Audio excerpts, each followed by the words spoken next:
সংসদ সদস্যদের বাচ্চারা কোথায় কি অবস্থায় পড়ে এটারও একটা সার্ভে হওয়া উচিত।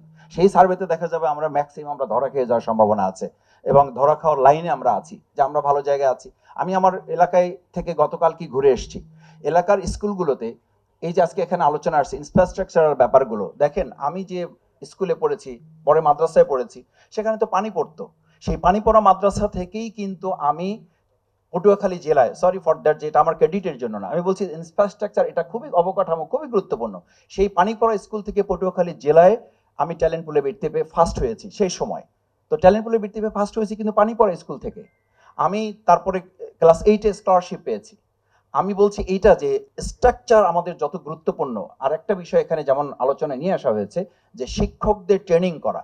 শিক্ষকদের ট্রেনিং করার প্রসঙ্গ যখন আসে তখন আর একটা আফসোসের কথা কিন্তু আমাদের বলা হয়, সেটা হচ্ছে আমরা এবার সংসদে প্রায় বলেছি আমাদের মাননীয় স্পিকার আমাদের অসুস্থ হাসপাতালটাকে আল্লাহর রস্তে এটাকে একটু সুস্থ করা যায় কিনা ব্যবস্থা করে দেখবেন।